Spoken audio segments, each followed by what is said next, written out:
সমাপ্তি তো আসলে তার পদত্যাগের ভিতর দিয়ে আসলে হওয়া সম্ভব না। সে চিকিৎসার দোহাই দিয়ে এখন বাংলাদেশ ছেড়ে এসে অন্য দেশে চলে যাবে। আমরা এই সংবিধান যদি মানতাম সেক্ষেত্রে আমরা এই ৫১ ধারাকে মেনে নিতাম। চুপ্পু যে বর্তমানে এখন পদত্যাগ করেছে, সে পদত্যাগ করার পরে এখন আসলে বাংলাদেশের আরেকটি স্বৈরাচার, আরেকটি ফেসিস্ট সে আসলে সমাপ্তি ঘটেছে আমরা মনে করি।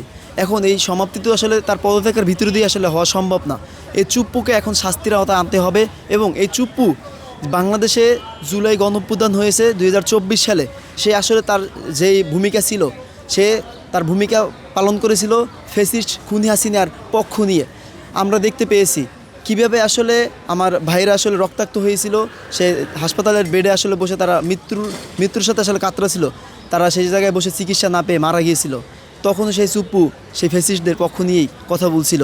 এবং আমরা আরও দেখতে পাইতেছি যে আইনশৃঙ্খলা বাহিনী যখন ছিল তখন কিন্তু আসলে পুলিশ যে ছিল, তারপর আপনার পুলিশ ছিল, বিজিবি ছিল, আরও অন্যান্য প্রশাসন যে ছিল র্যাব সহকারে, তো তারা আসলে স্বরাষ্ট্রমন্ত্রী তার অধীনিত ছিল। তারপরে আপনার এখন বর্তমানে রাষ্ট্রপতি যে আপনার পদত্যাগ করেছে, সেই রাষ্ট্রপতি পদত্যাগের পরে এখন তিনি মানে চিকিৎসার দোহাই দিচ্ছে। সে চিকিৎসার দোহাই দিয়ে এখন বাংলাদেশ ছেড়ে এসে অন্য দেশে চলে যাবে।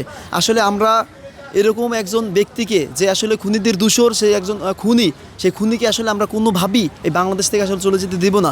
যদি এ দেশ থেকে যদি এই খুনি চুপ্পু যদি চলে যায়, প্রয়োজনে আমরা আবার রাজপথে নেমে আসবো এবং আমরা এটার একটা রফা করে ছাড়বো ইনশাআল্লাহ। এই চুপ্পুর মতো একজন খুনি ফ্যাসিস্ট আসলে সে কোন সংবিধানের দোহাই দিয়ে আসলে এখন সে বাংলাদেশ থেকে ত্যাগ করে অন্য দেশে চলে যাবে, এটা আসলে আমাদের বোধগম্য না। আমরা তো এই সংবিধানকেই মানি না, আমরা সেই সংবিধানকেই মানি না।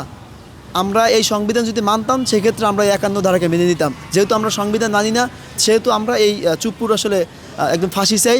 আমার জুলাইয়ের যে মায়েরা আছে, জুলাইয়ের বাবারা আছে, জুলাইতে স্বামীহারা যে স্ত্রী আছে এবং সন্তান আছে, তারা আসলে যেদিন দেখতে পারবো হাসতেছে, আমাদের চোখের সামনে হাসতেছে এই চুপ্পুর ফাঁসি দেখে, সেদিন আমরা মনে করবো আসলে আমরা আসলে স্বাধীন।